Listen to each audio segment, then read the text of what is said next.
Hey guys, welcome to Brian's Man Cave. So this is something I just decided to do right now. It's kind of on the spur of the moment. That seems to be my thing, is I like to do things on the spur of the moment. In fact, the only thing I really think I have like on a schedule is my videos. I try to put my videos out every Tuesday and every Thursday. So this Tuesday coming up, I have my video ready for my patron special. Well, actually, it's kind of like a bunch of specials where I do a video for each of my patrons, and it's their choice of what I want to do. So that one should be coming up, and that's going to be James Campbell's choice, and it should be an interesting video. Anyways, that aside, so what I wanted to talk about today, oh, I see James is actually here in the chat, that's cool. I'm just going to say hi. Hey, James. So, today I actually just got back from watching, well, this afternoon anyways, Ready Player One. And it's a it's a movie, I'm losing my vocabulary here. It's a movie that I actually was waiting for ever since I read the book. And it's a funny thing because it was many years ago. I think it was about 4 years ago. I could be wrong, maybe 3.5, 4, somewhere in there, where I first got introduced to the book. And it was from a co-worker from my previous job. She actually suggested the movie to me because book to me because she knew I was into nostalgia. She knew I was into Atari stuff. She knew I was into like video games, 80s culture, and so it was a no-brainer for her to say, you know, you're gonna love this book. And I thought, okay, what is it? And I kind of talked about this in the video I did earlier. I did a video a couple of weeks maybe ago, maybe a week or two ago, about the trailer that came out, probably even longer than that. About this movie that was coming out. And the funny thing is that I remember after I started reading the book and I was talking with her in the office about this book, and there was somebody else there that was kind of chiming in on it, and I said, you know, it would make an awesome movie, but I didn't think it would ever happen. And there's a reason why I didn't think it would happen, because there's so much intellectual property going on in this movie. It's all nostalgia. It's all about the 80s. It had a lot of Atari references. It had, I mean, just tons and tons of stuff. It's just too many to name of 80s nostalgia. And a lot of those are owned by different people, different, you know, companies. Even just something as simple as the Atari itself. If you look at the Atari 2600, a lot of the games on there are not owned by Atari. They're owned by Coleco, Nintendo, Purina, you know, a dog food company. I mean, there's just so many different IPs out there who own the property. Nintendo being a big one because, you know, Donkey Kong, for instance, they licensed Donkey Kong. So a lot of these things cannot just be reshared in the future from certain companies or movies or whatever without the permission of said company, and they probably have to pay royalties and all that other stuff. So I thought, no way this book is going to happen into a movie, because, you know, in the book there is, you know, the guy's driving the Back to the Future time machine, so right there that is like a Back to the Future thing, and, you know, that's owned by Robert Zemeckis and, you know, the theater, whatever, the company that owns them. And then there was some Ghostbuster reference, and then there was like Atari references and video game references all over the place. I mean, you name it, it was in there. They talk about the video game Jost, and you know, all these types of things that you would never think that something like that could ever be translated into film, because can you imagine the horror of having to buy out all these people? In fact, the interesting thing is, like, even today, like, say with Nintendo, I've been doing my live casts, or my live plays, I should say, recently on The Legend of Zelda. So I've been playing a lot of Zelda games, And each one of these games that I post on my channel, I get a copyright claim from Nintendo saying a claim has been stated and you're using this game with this music and yada yada. I mean, I'm not in trouble, but what it's basically saying is that they're going to be allowed to run ads and all that other crap. And I'm just a small-time YouTuber. I'm nobody. So can you imagine if somebody were to try and take a book and make it into a film using the IPs of, say, Nintendo? So now going on that, watching this movie threw a lot of nostalgia at me. Not as much as the book, though. And I've heard about this. I've heard a lot about it in that the movie and the book are completely different. And I didn't have a problem with that. And the reason why I didn't have a problem with that is because I like the fact that I have now two different stories. Two different awesome stories about, you know, video games, the 80s, and all that other stuff. So, oh, sorry, I just got a chat in here. Jim's Retro Zone. I believe the DeLorean was owned by Ernest Cline. He loaned it to... Well, I mean, that's... He loaned it to Robert Smith. Well, the reality is Ernest Cline was a big fan of the 80s. He's a big retro fan. And he did eventually buy a DeLorean. And he ended up putting a Ghostbuster sticker on there, the Knight Rider thing. Everything he put in his book. He actually got his DeLorean quite late into the time, being a Back to the Future fan. And I know because I'm part of like the DeLorean club. I own a DeLorean myself, and I've been following a lot of the stories with the DeLorean. And you know, the Back to the Future movie was really something that kickstarted the DeLorean back into pop culture, and definitely made a splash because of the book, like the Back to the Future movie, but also now because of this. And there's been a lot of resurgence of the Back to the Future car. And so and part of what I was thinking was that it's not really the DeLorean that is the problem or the IP, even though it is, you know, still technically owned by the DeLorean companies. It was the Back to the Future dressing of it, and I'm sure they've copyrighted or they have some kind of contingency on that. So using, like, you know, the flux capacitor, using the actual, all the crap that's on the DeLorean, I don't know. I don't know if that's a copyright thing or not, but it definitely does make things difficult. And if you actually see Ernest Cline's DeLorean, I believe he does have the Ghostbuster symbol on it, and he's got a bunch of other nostalgia things. He's got the hoverboard from Back to the Future in there. So he does throw a lot of stuff into his car. He's got the Knight Rider thing, which is obviously Kit, you know, the Knight Rider thing. And you actually see it in Ready Player One. I did make a mention to the chat, but I should probably say this now too. I want to talk about the movie, so I'm probably going to throw some spoilers out there. So if you haven't seen the movie and you want to see the movie, you don't want to get spoiled, you probably don't want to be watching this right now. Maybe come back to it. But anyways, so going back to my thoughts on the translation. Okay, so I read the book, and when I was talking with my coworkers, and I was, you know, going on about how there's no way that this movie will ever come to be, and I thought it would never happen. Now, the thing that I wasn't putting in my brain is that Steven Spielberg would be involved in it, because it just didn't seem like this is the type of thing he would dive into.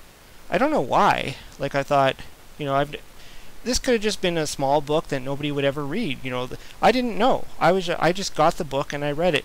I got it. I actually got it from the library, and I read it while I was waiting for the train going to work. And, you know, when you read books, you're like, there's millions of books out there. Lots and lots and lots and lots of books. And how many of them could possibly be translated into movies, no matter how good they are? And here's another example, and this is kind of funny because this actually happened to me twice. And I got it right here. I'm just going to grab it. I got a lot of crap at my desk. It's actually quite embarrassing. This book, The Maze Runner. I don't know if you can see it. I'm not really focusing on my video right now, my feed. So, but The Maze Runner. I got this from the same place where I was working when I read Ready Player One, and I love this book. I mean, I was really into this book. I really got into it. I enjoyed it, and I said to myself, this would make an awesome movie, but I never thought it would happen. Because I'm like, I just picked this book randomly out of a stack of books. Why would they make a movie on it? And they did. In fact, they made all three of the movies. And so, and I actually read all three books, and I still enjoyed it. And yes, the book was different than the movie. And so that's where I was going to jump into, was that, obviously reading Ready Player One, it's a bigger book, just like that one, it's kind of thick. And there's a lot of stuff that goes on in there, and they dive into a ton of 80s reference, and I was in my glory. I mean, there was 80s reference, there was DeLorean, Back to the Future, a lot of Atari games, stuff like that was just sprinkled throughout this book everywhere, and I was totally into it. I mean, I was just like, this was my thing. And so seeing it, or reading it, I was just, blown away. And when I thought, this would make an awesome movie, I was dreaming. I was just like, this ain't gonna happen. So by the time this movie did come out, and I started seeing the reviews, of course people were saying it was different than the book, and that's not a problem. Not a problem at all, because there's no way, there were scenes in the book where there was a lot of conversations going on that would be so boring in movies. I mean, you would not want to sit there listening to back and forth. I mean, I even remember there was a conversation in the book, or a part in the book, where the main character goes into his friend's place, and they just sit there yapping about stuff, and they talk about games, they talk about this, they talk about that, and it's just like a long, drawn-out scene. Can you imagine that being in the movie? No. I mean, they got to really get to the point.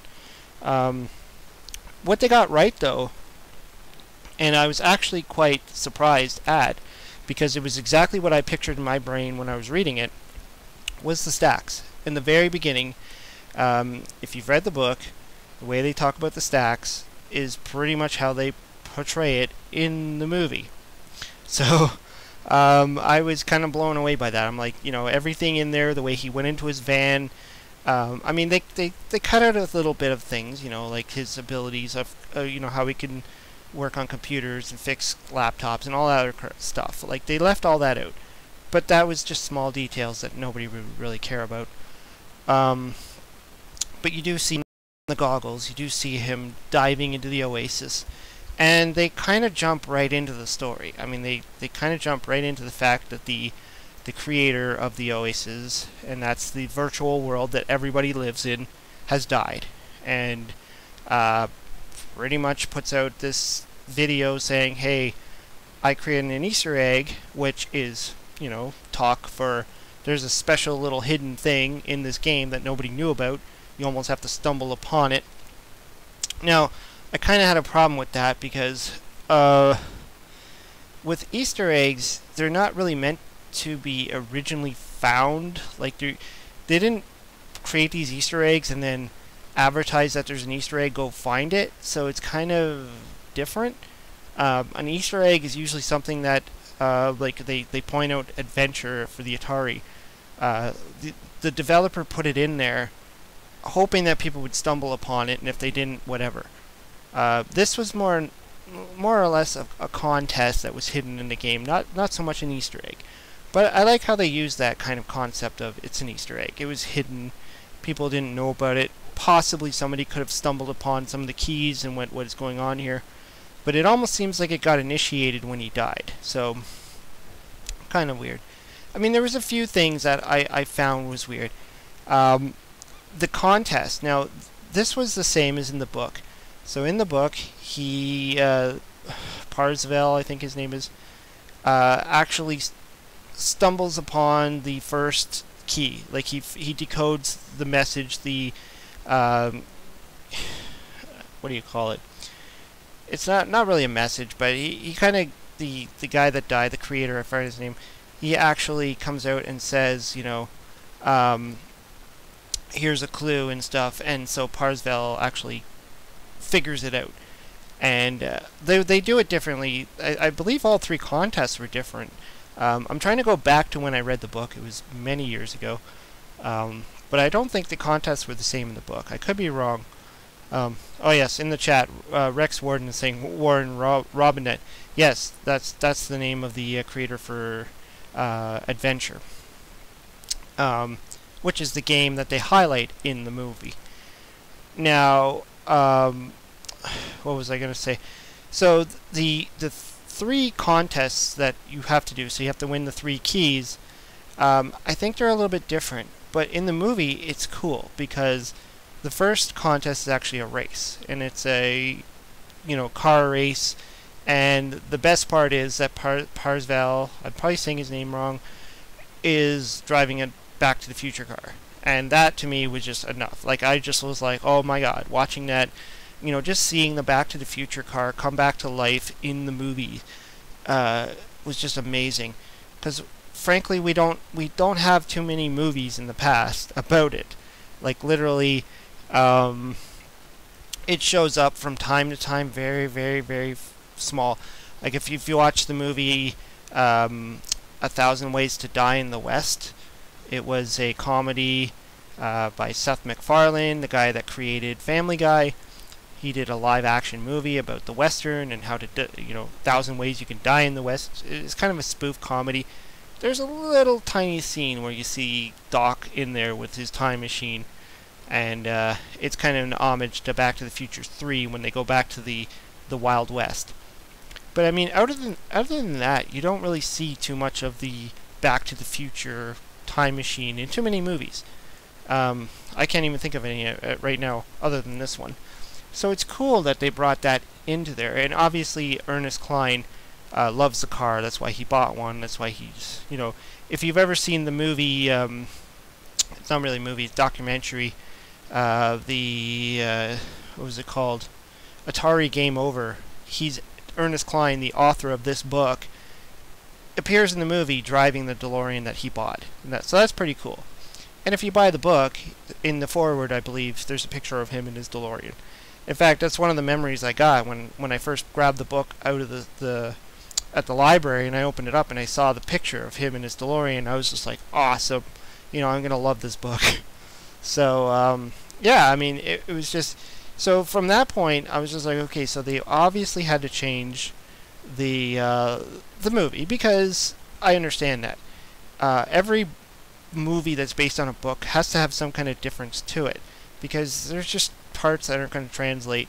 And so this race scene, I mean, that was a brilliant scene. There was a lot going on. It was a lot of drama, a lot of action, a lot of stuff blowing up. I mean, it was car racing and stuff. And now, I guess I should have mentioned this. I went to the 3D screening of it, and I'm glad I did. And I got a lot of people telling me, go see it in 3D. The reason why I saw it in 3D was because I wanted to go to the VIP screening. I don't know if everybody's going to know what that is, but here where I am in Canada, anyways, I'm sure it's in America too. The theater is a Cineplex Odeon, and they have a VIP screening where they only allow adults in. And so I'm able to buy the tickets online. I paid, a lot of money. More than I expected to pay. I paid about $25, give or take, a ticket. And so I bought one for myself, one for my wife. And so, paying $50 to go see a movie really kind of stung, because I still remember in the past going to see movies for like $8.99, even less than that. So it kind of stung going to see that, or paying that. So I thought it better be good. But I don't get to go to the movies very often, so I thought, whatever, you only live once. This is going to be a good movie. The last time I went to the VIP screening was for the last Star Wars movie that came out, so we spent the money. I got to drink some beer while I was watching the movie and eat some good food. So, and there was no kids.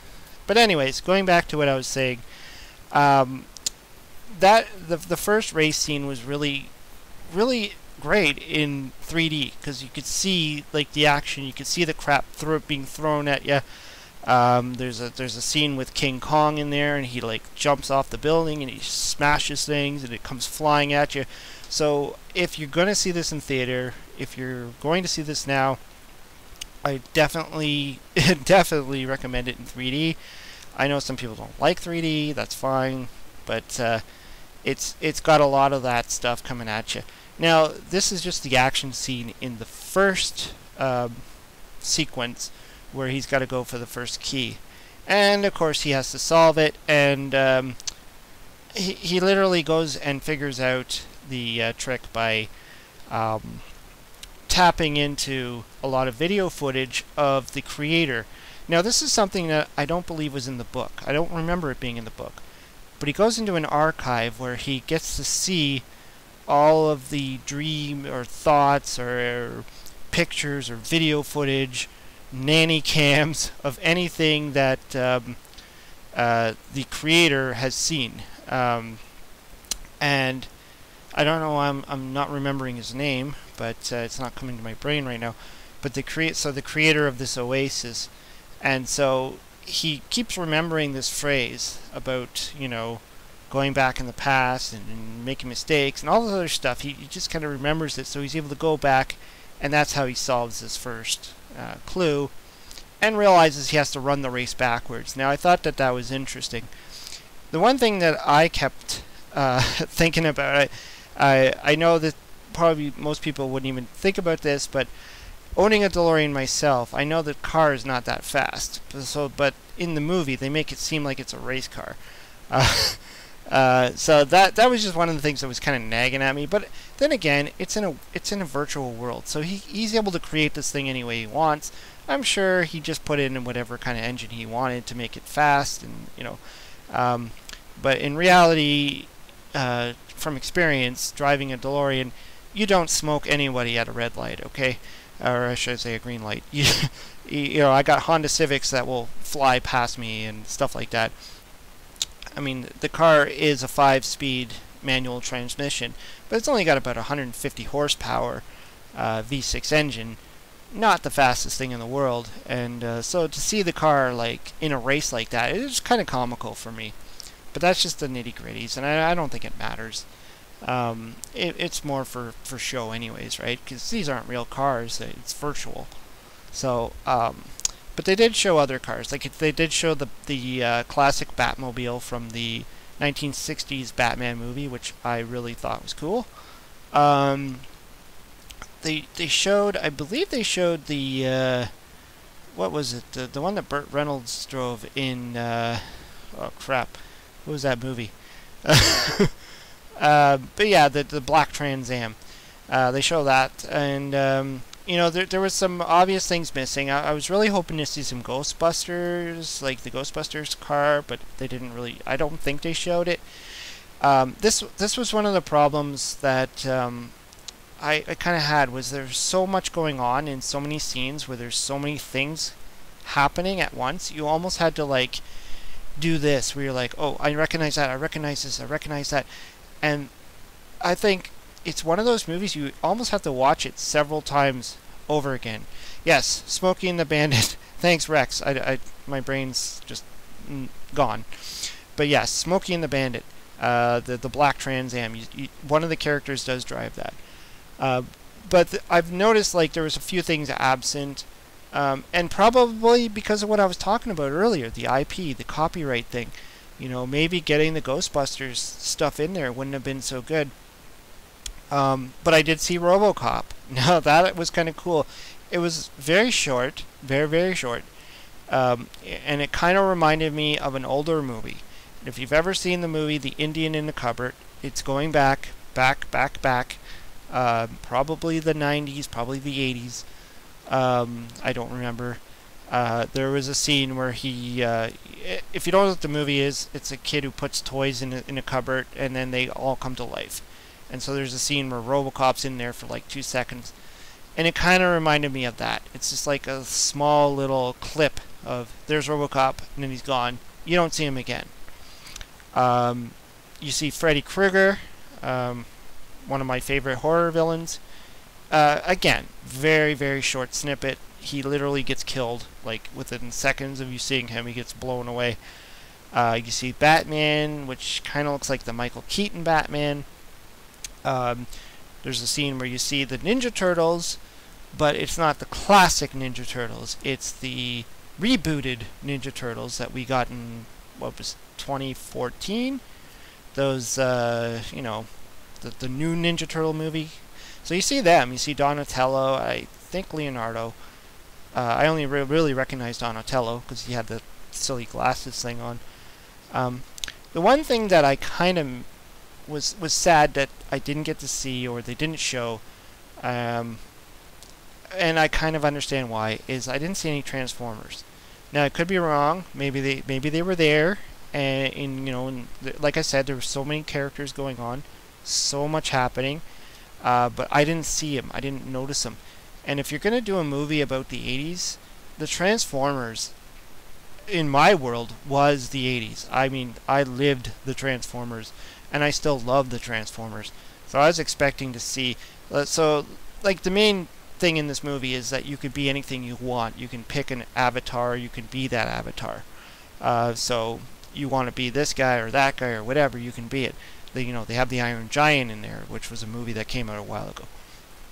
And so I was kind of hoping to see, like, you know, somebody being Optimus Prime, or somebody being Megatron or something. And I'm not the Michael Bay stuff, not that.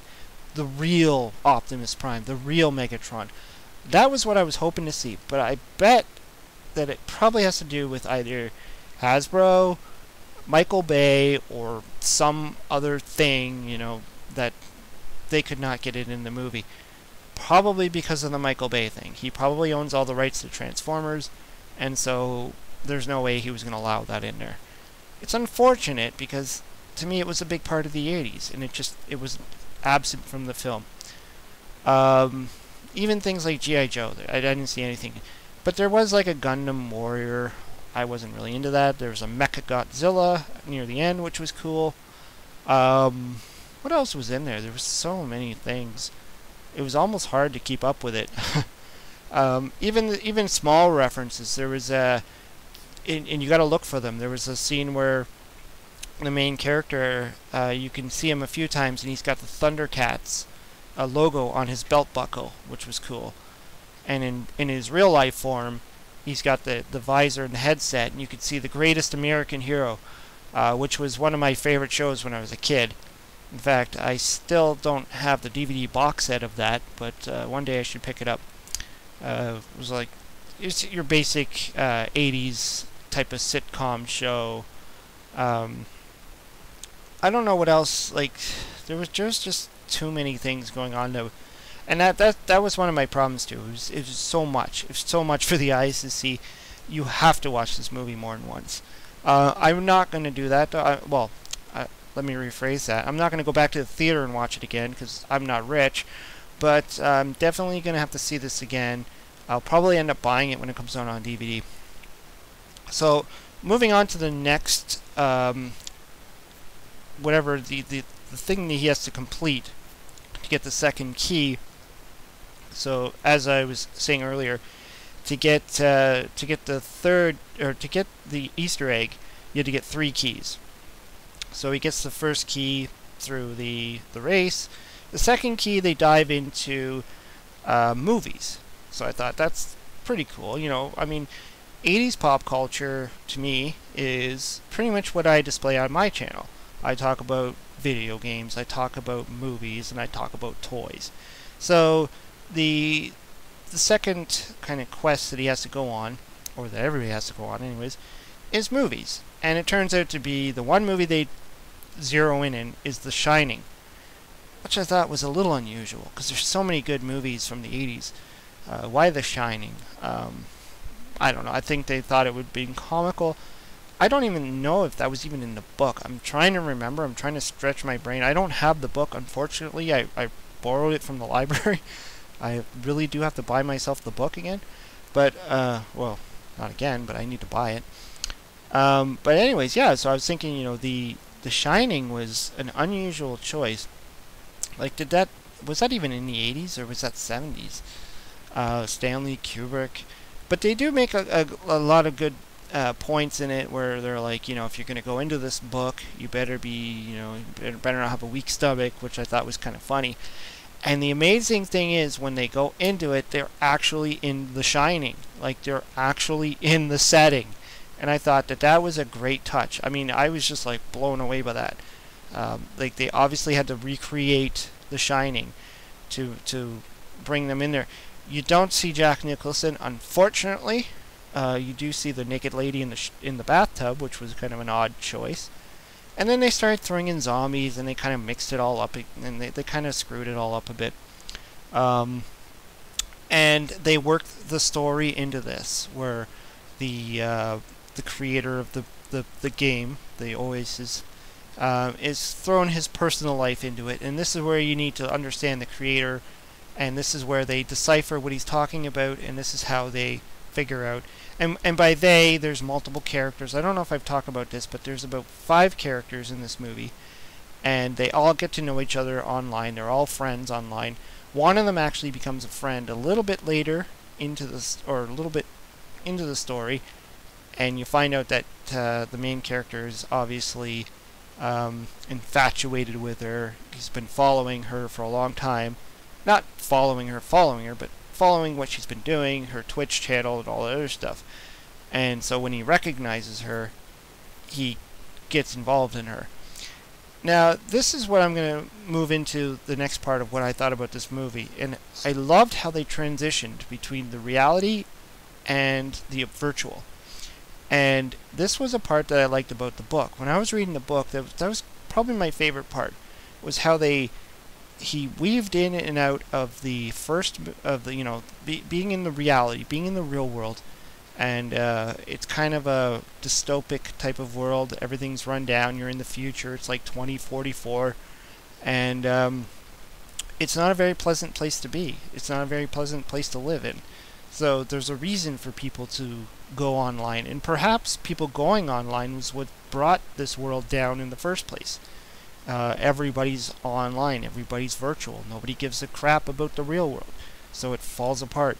And so they weave in and out of this, going into this virtual world, going back into the real world, and you see the consequences that happen. Your actions that happen virtually can affect you in real life, and that's where the movie really shines. They start showing the corporate side, where the corporate greed, the guy who's in charge, which the main character of the corporate, the bad guy, they named him Nolan. And right away I'm like, that's got to be a hit at Nolan Bushnell, the founder of Atari, well, the co-founder of Atari.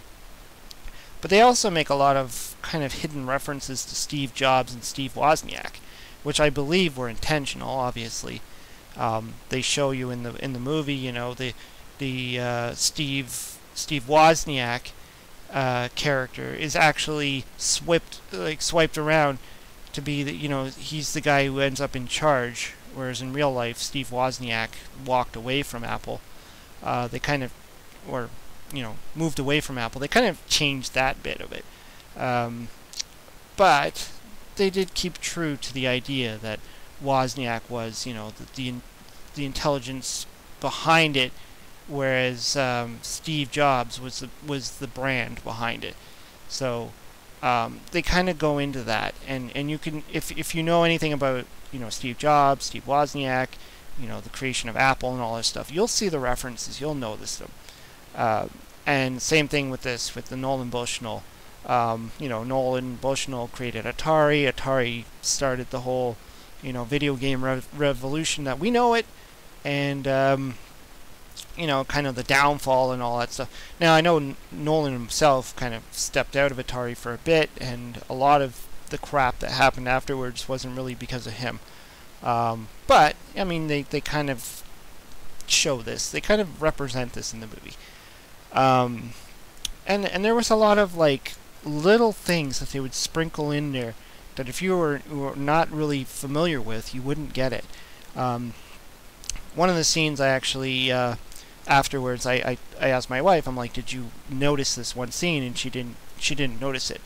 And that was, there's an artifact in the game called the Zemeckis Cube. Again, this is more of spoilers. Sorry, I'm spoiling the movie, so if you haven't seen this, you shouldn't be watching this. But there's a Rubik's Cube which is an artifact. So an artifact in the game is something you can buy to help you while you're playing it. So they call it the Zemeckis Cube. Now, if you're a fan of Back to the Future, you know that Robert Zemeckis is the one behind Back to the Future. And so this Zemeckis Cube allows you to actually go back, like pretty much rewind a minute, or was it a minute or an hour? It was like 60, maybe it was a minute, it was like 60 seconds or something into the past. And so when he activates it, you actually hear the Back to the Future jingle. It's like that do-do-do-do. Like, if you watch Back to the Future, you'll know what I'm talking about. There's like this little jingle that happens every once in a while throughout the movie. And that activates. So if you don't know who Robert Zemeckis is, if you haven't followed Back to the Future, you wouldn't understand that part. Why it's a Rubik's Cube, I don't know. I think they just picked a symbol out of the 80s and said, we need something 80s to represent this object. But anyways, yeah, so I thought that was a nice touch. I really liked it. Anything to do with, you know, Back to the Future references, and I saw a lot of them. I saw, there was even a poster from the, what was it, the mayor of Hill Valley. So you actually see that poster that they used in the movies. And that was pretty cool. And I noticed that right away. I spotted it right away. So if you're a fan of Back to the Future, you're going to love this movie. So, moving on, I mean, from the characters, I was back and forth. I mean, the characters were good. Like, because you're watching a lot of CGI, I would say. You're not actually watching a lot of acting going on in this movie. I felt that there was times where it felt a little bit too much CGI, but I don't think they had a choice, because that's what the story is. It's virtual, so it made sense. They needed to do that. So they did try to go into the real world. So seeing the natural actors versus their characters could get a little confusing, but I mean, whatever. I mean, that's what it is, right? It's people going into the virtual reality. They do a little bit of interesting scenes where they actually trick the bad guy into believing that he's back into the real world, but he's actually in a virtual world that looks like the real world. So there's a good scene in there. I really thought that was an interesting twist, the way they did that. So moving on to their third task. This is where I really was, you know, grinning ear to ear, because the challenge now was to play an Atari game. And it's interesting because I've been following, if you're on Facebook and if you're into like retro gaming or video games or Atari games, if you're not on the Atari Age Facebook page, you should be. But anyways, people have been posting these crazy eBay ads of people trying to sell Adventure for the Atari 2600. You can probably see it on my screen right there. I got the Adventure ROM right there. Now this game is it's 1970s. I don't think it was maybe 78, 79. I can't remember. It's an old game. There's a ton of them out there, and this game was mentioned in the movie because they thought, you know, what better game to represent the Easter egg than to use Adventure, because Adventure is known for one of the first few games to actually have an Easter egg where people found this hidden thing. Now, if you don't know what I'm talking about, an Easter egg, much like in the movie where he talks about hiding something, is where the programmers hid something in the game that wasn't really meant to be found. It's not part of the game, it just exists in the game. The programmer put it there, and if you come across it, you're like, oh, hey, cool. And so I don't think Adventure was the first one to ever do that, even though they say so in the movie, so I think that's an error. There must have been other games beforehand, like computer games and stuff like that, but I'd say Adventure was the first well-known one to actually have this Easter egg. And so what I've been noticing is price inflation. And this is nothing new. I mean, this happens all the time. Anytime something becomes popular, people are like slapping it on eBay and they're like, give me $100 for it. These cartridges are not worth $100. So I got, I think, like 2 or 3 of them, different variant labels and stuff, and they're like $2 to $5 on average. If you're lucky to get it in a box, maybe 10, maybe. If it's sealed, maybe a little bit more because, you know, it's sealed. But this game is no more than $10. And people are nuts. They're putting it on eBay for like $100 or whatever. They're probably tagging it with Ready Player One. And unfortunately, people are probably jumping on it. I hope not. I was having a discussion earlier with James Campbell, and he was kind of talking about it too. And you know, he's like, I don't know who to be mad about. Should I be mad about the people trying to sell it at that price, or should I be mad about the people buying it at that price? And my response back to him was, you know, it takes 5 seconds to do research today.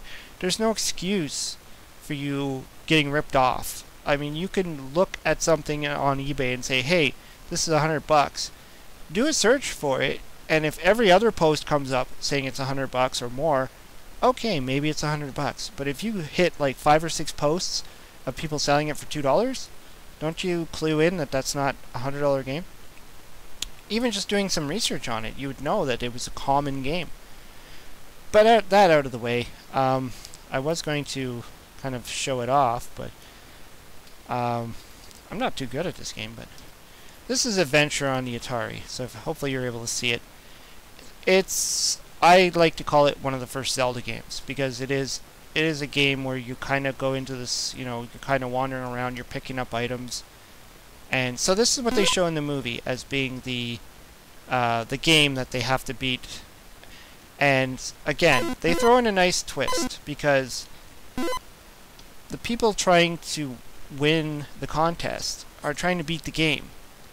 And I was thinking while I was watching this, going, well, this game doesn't, it's like you play it on level 1, it's not hard to beat. Like, you kind of go through, that's supposed to be a dragon thing. I got my sword, that's what that little arrow is. And you kind of wander around. It's not a very big game, especially on the you know, on the first setting. You can pretty much beat it within a few minutes. And yet in the movie they're making it seem like this you know, game, it takes forever to complete. And I was like, scratching my head, I was like, I don't get it. But then they made that comment too, where the main character's like, you know, it's just adventure, why hasn't it been completed yet? And here's where the twist came. It's not about completing the game, it's about getting the Easter egg. And truthfully, it's something I've never done before. I've never actually seeked out the Easter egg. I've never tried it myself. I don't think you can even do it on level 1. I've tried level 2 and I've sucked at it. So now I got the chalice, and they show all this in the movie. This is what I really liked. I liked seeing this. I liked seeing how they were showing the guy virtually playing this game in the movie, grabbing the chalice and stuff, and then he gets to the end, he's like, I completed it, but he didn't. And actually, if you don't complete the game, then or if you complete the wrong game in the movie, your character kind of gets destroyed. So they kind of, you know, made this whole thing of, you know, you got to do it properly. You got to find the right game. You got to do it properly. And I liked how they were going through all of the different games. Or like they tried, you know, what was it? They talked about Joust, which actually was the game in the book that he was supposed to complete, not Adventure. Sword Quest, they're like, we completed Sword Quest 1, 2, and 3. You know, they're going through all these, and they're actually physically showing the Atari carts. I thought that was cool. You know, the whole team was trying to decipher what game it would be. And, you know, someone mentioned, oh, it must be this game, it must be...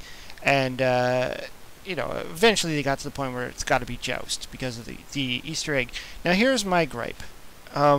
If these people were so skilled in Atari, how would they not figure that out? I mean, Adventure is quite known for its Easter egg. And why wouldn't they think of that? I thought that was a little bit off. A little bit of my hard-to-believe type of thing. Now, in all fairness, we are going about 40 years into the future here. So maybe these video games weren't such common knowledge, or won't be such common knowledge in that time frame. But they did have all these experts that supposedly knew about these games. They knew about all the different references. So I find it hard to believe that they wouldn't have thought, oh, maybe it's adventure with the Easter egg and adventure with the, the creator's name and all. Kind of odd. But I was able to overlook that. I mean, in reality, they were using the wrong game anyways. It was supposed to be Jost. And that's what I was looking forward to. In fact, the only time they really talk about Jost is someone threw it out there as an idea. It must be Jost. It must be Jost. But they don't explain why they say that. It's just the person says it. If you haven't read the book, though, in the book, it's kind of an interesting way they talk about it, in that the main character, Wade Watts, out of all the old video games, and it's not just the Atari, he's talking about like arcade games. Out of all the games that he's good at, Joust is the worst one, and he's terrible at it. So when he gets to the third trial thing, he has to play a bunch of games, and the final game is Joust. So it's kind of like one of those funny twists of, oh crap, the one game that I need to pass in order to get this final key to get the, to win the Oasis, is the game I suck at. And so I was really intrigued when I was reading the book, going, oh my god, how's he going to pull off, and it's the Atari Joust, or sorry, the arcade Joust, not the Atari one. But anyways, yeah, so those were just my thoughts on the movie. I just wanted to throw it out there while it was still kind of fresh in my mind. My memory sucks, I know. Trying to remember all this stuff about, what I read in the book. Like I said, I couldn't remember if these things were exact. But all in all, I thoroughly enjoyed this movie. I came out of it satisfied. There was nothing I hated about it. I didn't find it boring. It wasn't slow. I saw somebody on Twitter say that it's a little slow in the beginning. I didn't really find that. I mean, they had to build up the characters. I mean, if you watch any movie, the beginning is usually the slowest part because they have to build up the characters. They have to introduce people. They can't just dive into it unless it's a sequel, right? So I kind of understood that, and I thought it was great. Just looking in the comments here, I'm seeing some people are talking about Wreck-It Ralph and Pixels. Rex Warden is saying that Pixels was garbage, and I wish they had a beloved pet hit. Okay, I'm kind of on a mixed bag with Pixels. I liked Pixels, probably because of the Donkey Kong scene at the end, but also because it was just smeared with a lot of classic video games. Sure, it's an Adam Sandler movie, but I've never been an Adam Sandler hater. I've kind of liked his movies. I liked Happy Gilmore. I like the Adam Sandler stuff. So that never bothered me. I went into it not expecting to see prime grade A movie material. Pixels wasn't directed by Steven Spielberg. Things like that. I wasn't expecting anything like that. I went into it for the nostalgia video game stuff, and that's what I got. That's what I got out of it. And I kind of liked it. I'm guilty for that. I liked how they had to shoot Centipede. I like how they kind of referenced, real living people, just the characters in there are based on actual real people. Things like that. I really enjoyed that. I would say it's a completely different movie than Ready Player One, though. Ready Player One, I think anyone can dive into it and enjoy the movie, even though they don't get all the references, even though they don't notice the little tidbits of Atari and stuff like that. You still get, my wife enjoyed the movie, and she's not a retro person. She likes the 80s, but she's not I would say into video games and all that stuff. So she didn't get all the references, but she enjoyed the movie. She liked it. Pixels, I think you really, really have to like the old stuff to really get into it. And, you know, other video game movies out there like The Wizard and stuff like that, they were a movie of their time. In fact, the one that I always bring up is the, what was it called? There was the, there's now so many of them that, Cloak and Dagger. I knew I was going to get it. Cloak and Dagger. Which is like a real 80s movie where you see like it's almost like an Atari 5200 commercial, just like The Wizard was a Nintendo commercial. The Cloak and Dagger movie was all about the Atari 5200, and unfortunately they created a fictional game for it. But still, I mean, it was a good video game movie. Kind of violent, not really meant for kids, even though I saw it as a kid, and my daughter watched it, and I was kind of like, you know, I probably shouldn't be showing this to her. But otherwise, you know, great nostalgia, especially today to go back and watch it to see the old Atari Coleco. And the final thing I want to say was I really liked the ending part of Ready Player One when you see the creator and you see him as a child and he's sitting on the floor and he's playing none other than a ColecoVision, an actual ColecoVision with the games all in front of him. And I'm thinking, you know, for somebody to be playing something like that in that time frame, that's pretty cool. I mean, if it's 2044 or whatever, you know, 40 years into the future, this person would have been, you know, probably, I don't know, he looked like he was 8 years old, so it's in the late 2000s when he would have been doing that, so, or early 2000s, so it's pretty cool to see that, you know, like a kid in kind of like, you know, this decade, or maybe a year, or 10 years before, playing something like a ColecoVision. That I thought was cool, because you have to remember this movie's in the future, it's not in, you know, taking place like when he was a kid, he was in the 70s or 80s or whatever. So you have to keep that in mind. And it was totally a retro thing. Like, this kid was into retro. So that I thought was cool, and I kind of related to it. And I think anybody that watches my channel or whatever, they would say the same thing. You know, it's all about the nostalgia. It's all about the retro. You know, bringing this stuff back, being able to play these old Atari games again. All about the memories. So I'm always welcome to see movies like this, and especially when they're done right and when they're done well. Anyways, I think I've yapped on about longer than I thought I would. I was, you know, just really going to talk about my thoughts, and thanks for people jumping in on the chat though. That was pretty cool. You know, I wasn't sure if anybody would actually come in or not. But I got Green Lantern, I got Jim's Retro Zone, which is also James Campbell.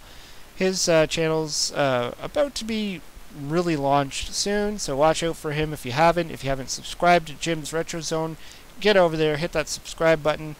He's got some really awesome content coming very soon. So I just want to thank everybody for coming in, and I hope you liked my thoughts and my ramblings on. We also had the Atari Leaf in there. That's cool. And I would like to know what you think, and if you've seen the movie. Hopefully I didn't spoil it for you. And who else did we have in there? Yummy the Ferret saying he wishes they still played Jost. Yeah, I was waiting for that. The whole movie I was waiting for that, so I was kind of disappointed that they didn't. But whatever. I mean, they played Adventure, so that was cool. Anyways, hope you liked the video. These are just my thoughts. Let me know in the comments below what you think, what I missed out. I'm sure I missed out on a lot of things. This movie was big. It was too much to just absorb on one viewing, so I'm going to have to watch it again. You know, it'd be interesting, you know, in the future if I do another video on this, on all the crap that I missed from this video. That would be funny. Anyways, thanks for tuning in. Thanks for chatting. And I should have my next video coming up in about 2 days from now, or Tuesday. So it's Sunday, so on Tuesday.